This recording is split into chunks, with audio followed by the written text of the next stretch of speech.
ধরেছে না, শুনে যাই ভয় পাওয়ার বাবা বাড়িতে চলে গেছিলেন কালকে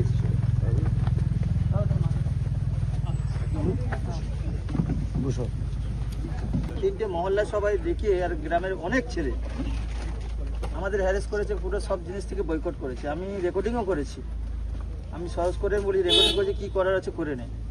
আমাকে গ্রাম থেকে জল জল মানে পানি চলে সরকারি জল, সরকারি জলেও কি আটকাবে? আচ্ছা মসজিদ থেকে বারণ, মসজিদে টোটালি বারণ। আচ্ছা, মসজিদে যেতে বারণ, কেউ যদি মারাও যায় তার বাড়িতে যাওয়া বারণ। আচ্ছা। আমার ভাই টোটো চালায়, তাকেও টোটো যেতে পারে না, আমি রেকর্ডিং করে রেখেছি সব। টোটো চালাচ্ছে তো গ্রামের লোক যেতে মানে উঠতে পারবে না টোটো, গ্রামের লোককে টোটো। এটা কি মধ্যযুগীয় বড় ভারতবর্ষের সংবিধানে অধিকার দিয়ে গেছে প্রত্যেকে নিজের নিজের মত পথের জন্য, ধর্ম পালনের জন্য।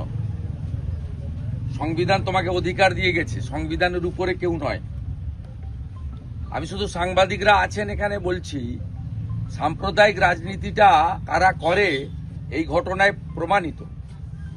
এই রাকিবুল এবং তার পরিবার বিজেপি করে বলে এখানকার তৃণমূলের মাতব্বররা মহল্লাকে ব্যবহার করে জল, সাবমার্সিবল জল সরকারি টাকায়, কারো ব্যক্তির নয়, সেখানে জল নেওয়া যাবে না। তার ভাই টোটো চালায়, তার টোটোতে কোনো এখানকার গ্রামের লোক উঠবে না। তার ধর্ম পালনের জন্য তার মসজিদে তাকে নামাজে যেতে দেওয়া হবে না। মধ্য দিয়ে প্রমাণ হয়েছে সাম্প্রদায়িক রাজনীতি বিজেপি করে না, ওরা করে। ধর্ম পালনে, জল খাওয়ার, নিতে বাধা দেওয়ার অধিকার কাকে দিয়েছে ভারতবর্ষের সংবিধান?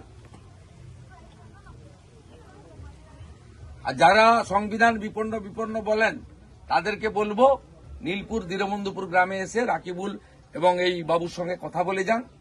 সংবিধান কারা বিপন্ন করছে প্রমাণ হয়ে যাবে।